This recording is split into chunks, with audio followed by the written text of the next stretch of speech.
បាទខ្សែក្បាច់ក៏ស្អាតបាទអ្នកកាន់នឹងក៏ស្អាតទៀតបាទចឹងគឺសំតែម្ដងមកថ្ងៃនេះមកទាំងព្រម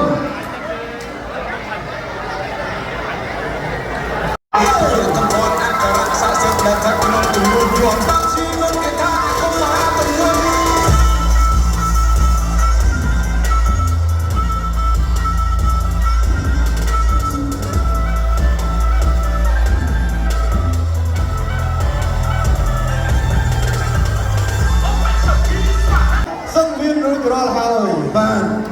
យើងក៏លេងទៅខាងនោះឃើញខ្សែក្រវ៉ាត់នឹងព្រៀងបាទអាយបងប្អូន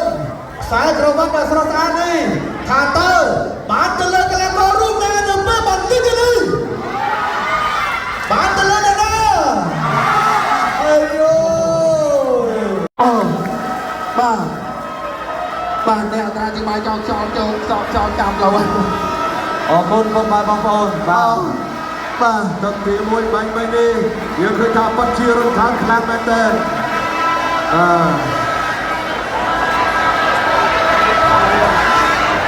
ហើយតែបងប្អូនទឹកទី1បាញ់នេះសម្រាប់បាត់ទីមកឡងមើលអើចង់ឃើញទឹកទី2កាន់តែឡងមើលទៀតអត់ស្រូតតែដៃមួយទេចូលអត់គ្រឿងកន្លែងនេះមួយយ៉ាស៊ីនពងហើយខាងមកដៃទៀតបាទចាក់ឈុំពីកម្រៀងអាយយណែបាទកម្រៀងបាទចូលតក់ចូលគ្រឿងក្អមតត់កាប់ជើងក្រោមមួយពីយ៉ាស៊ីនថាណែមួយទៀតអាយយពុំកោសងមួយពីយ៉ាស៊ីនចាក់ឈុំមួយទៀតកន្លែងនេះហើយទៀតធាក់មួយចេញកន្លែងនេះកម្រៀងលូកបានឲ្យថែមមកឈូងទៀតកន្លែងនេះបាទនឹងបានគេហៅថាគូដណ្ដើមខ្សែក្រវ៉ាត់ជួយចឹងមែនបាទជួយចឹងមែន